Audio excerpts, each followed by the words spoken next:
Hello and welcome to Economic Forum, where we discuss various issues affecting our economy in Zimbabwe.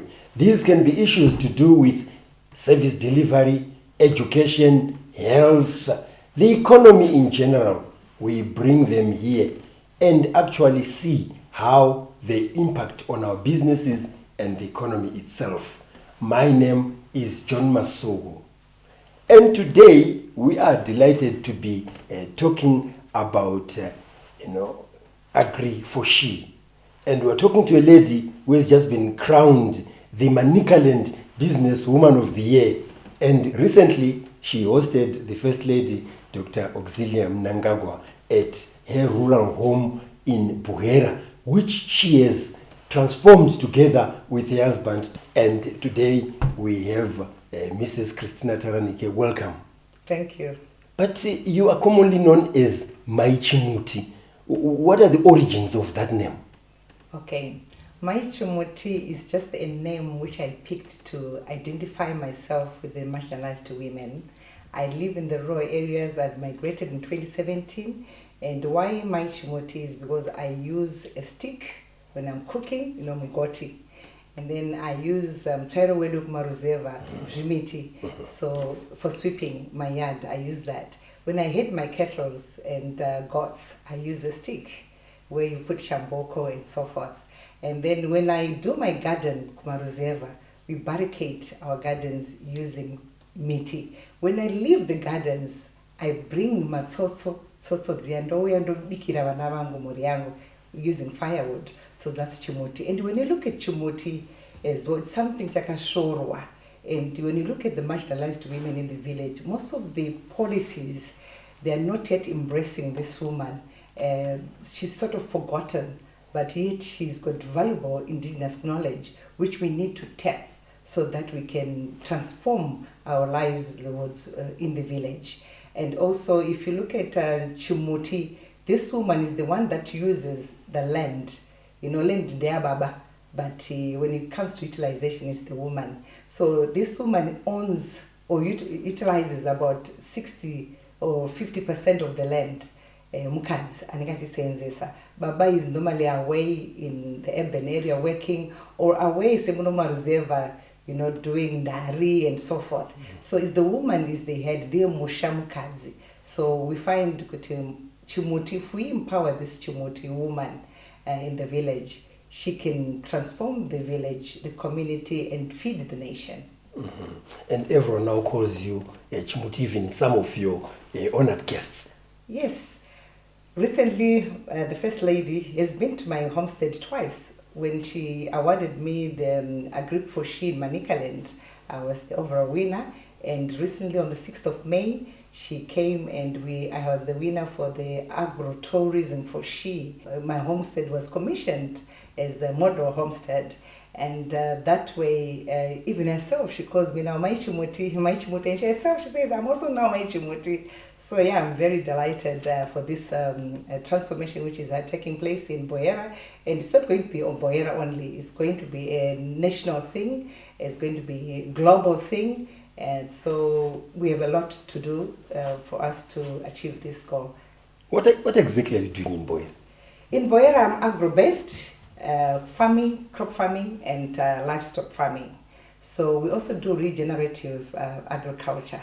What do I mean by that? I mean that our soils, Ivoredu, Raneta, it's sandy and so forth. So I'm working very hard together with the communities around me to make sure that we change our soil. We feed humus and carbon to our soils. So we have a jati composter that we have where we do production of our own organic manure.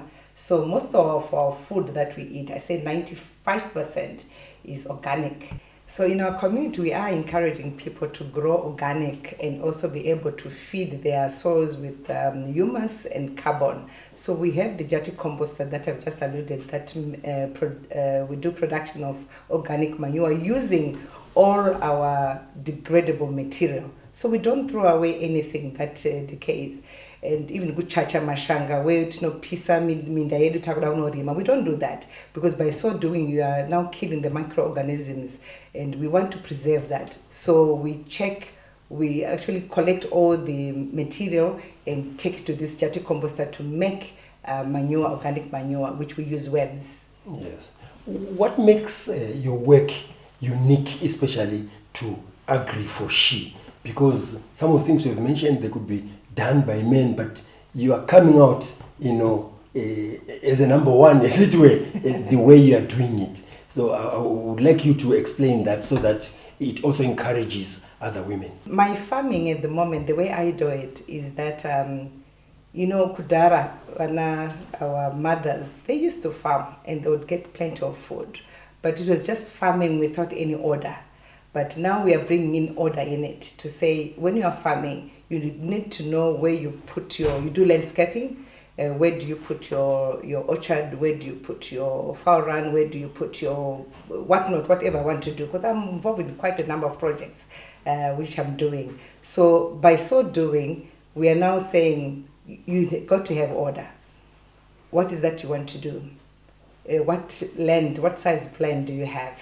So that you take into consideration. So I've got many projects that intertwine. They work together for me to be able to produce what I'm doing. And I have, the traditional grains, I need to do that because you find in Bohera it's very hot. So you need to know your climate, what type of climate you have. And Bohera is very hot, so I deal with traditional grains. In my dry land, I don't put the chibage, the maize, in the dry land because we receive very little rain. So I've got dry land and I've got drip irrigation. So 2.5 hectares is under drip irrigation, and the other 8 hectares is dry land, which I put all my traditional grains. You're talking of nyemo, nzungu, mpunga, and all that. And then the rest, we come vegetables, they come under drip irrigation. Yes, that's Mrs. Christina Taranhike, better known as Maichimuti. And today we are discussing business and agricultural issues where she has excelled and won awards for her work. So join us in the second segment of Economic Forum.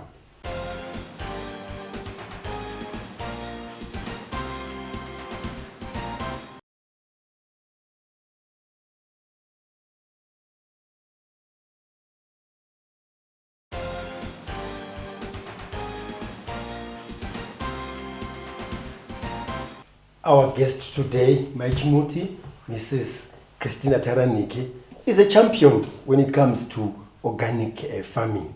And I'm sure you've watched on some episodes of Economic Forum talking about garlic, ginger, and turmeric. Now, tell us about what you are doing in Bohera with regards to that. Thank you very much. Bohera, we are doing a lot of things. But in terms of organic farming, it's still going on, and we are encouraging other villagers to also go on organic farming. Even when you do our Fumvudza, we are using organic farming. We're using organic matter. And so far, I've also introduced pineapples in Bohera, the first time to have pineapples in Bohera. Are they doing well? They're doing quite well. They haven't started fruiting, but after 20 months now left, we'll be starting to have some fruits and we'll be picking some pineapples. And I like doing things that are different because that way it then gives you the visibility, where people say, oh, we want to see this woman. What is she doing there? How come this can be done? Because our mindsets have been told we plant through this time around and so forth. But I've challenged those norms to say, if I can plant sunflower in winter, I did that using organic matter, and it did very well. And right now I've got sunflower in my field. It's doing very well. So yeah, I think sometimes it's about trying things and see how they are. And on those trying demonstrations, I also work with universities where we do collaboration.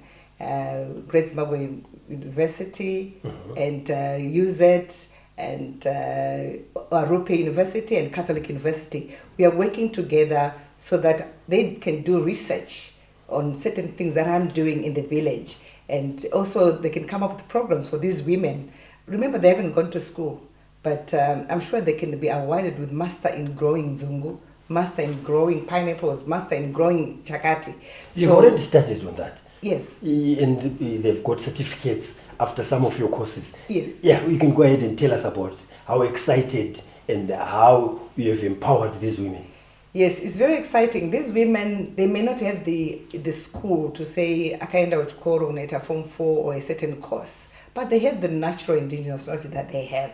So what we've done is we incorporate the universities, and they come. Recently I had gastronomy, where we partnered with the Masuas and Heritage Haven, and they came together. We invited 106 women. They came to do their demonstrations showing their culinary skills, and they cooked over the night and they displayed their foods, and it was so nice. And after that, they were given certificates. So imagine, this woman has never had a certificate in her life, and now she can open a restaurant at a homestead. So when I have groups at my homestead, I call these women to say, women, I've got a group of 100 people. Can you come and offer catering services?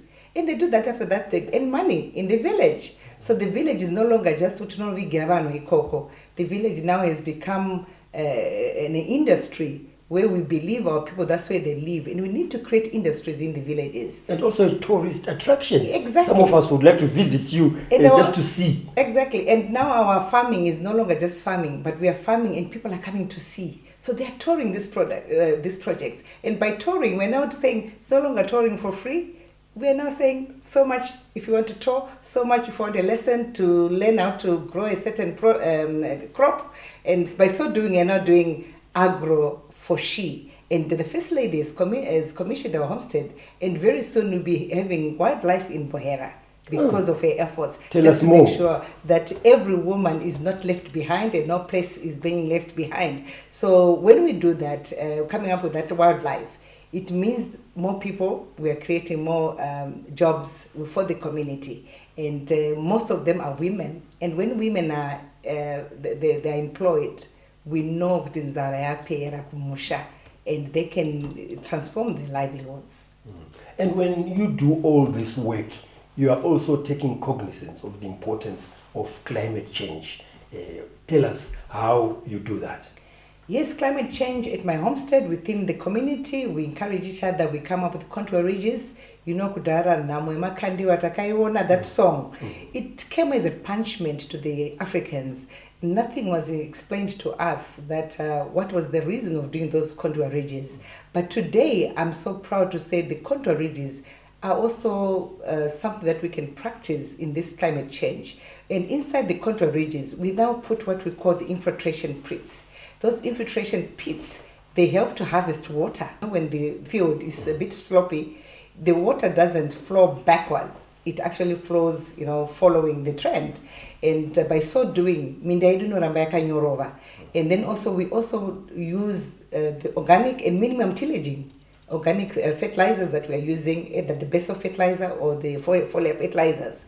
And then we're also using mulching. Every crop that we grow, we mulch.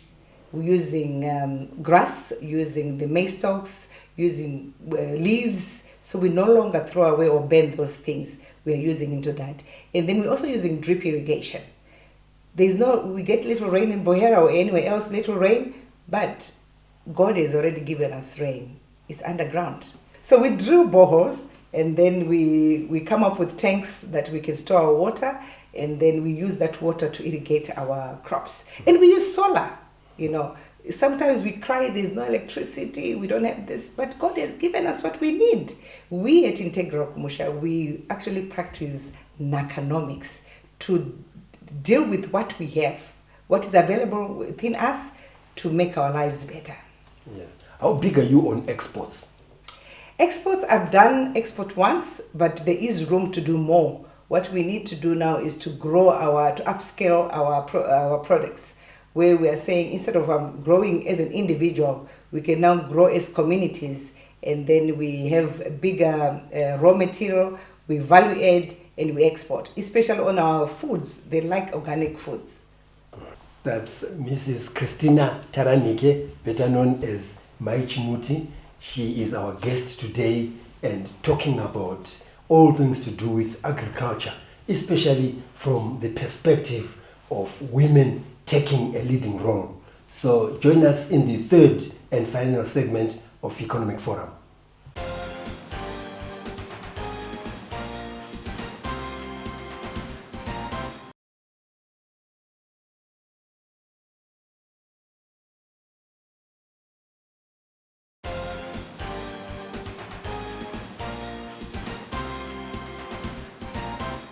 We are now in the third and final segment of Economic Forum, where today our guest is an exciting businesswoman who has won awards and has had important visitors at her plot in Boera, and that's Mrs. Christina Taranhike, better known as Maichi Muti.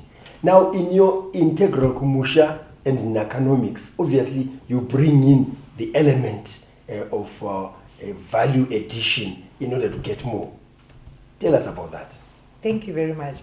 Yes, we are doing a value addition at our homestead and also encouraging our communities to do value addition. That's where the money is. If you sell your goods when they are raw, you don't get much, and anyone can determine the price that usually $10. But when you value add, you determine the price yourself to say, I'm going to sell my packet for so much money. So what we do is our value addition is from everything that we have. We are talking of our traditional grains, fuerio, mapunde, monga, gorosi, and all these other nzungunyimo and so forth. So what we do is we just do it the traditional way, where we roast kukanga, and that's the traditional way, because we don't want to lose that texture that we are used to, long back. And then after that, we use luriri edu ne mutsku edu tonya sakita giga and to keep the feel. Yes. Utola. Yes. And after that, we go pa guyo. Guyo. Yes. That we use the traditional with the community ladies. And after that, we do packaging. And we have people that we've employed. We work with the ladies. They do packaging. They do quality evaluation. And before we send it to the final consumer. And we also do our tomatoes. We dry them and we grind them. We make soups. And we also, even our groundnuts. I didn't know that groundnuts can make you a very good soup thickener. Instead of buying these other artificial thickeners, you use your groundnuts. You just roast them and giga them and queer them. And you get a very nice, natural, organic. So we take the knowledge from our elders. We sit down with them. Mbuya, tell me, how did you used to keep these things fresh? And how do you preserve them? And they've got ways that they are teaching us as well. So we're taking knowledge from our elders. Respect indigenous knowledge. Exactly. And we cannot do without Onambuya. I don't know these youngsters why they should not spend time with the elders. But that's where you get the knowledge. So what we do is they teach us how to preserve. There are things that we can preserve after value addition for 6-7 months. And also because we use organic manure, that alone will also preserve our crops or our products to live longer, to have a longer shelf life.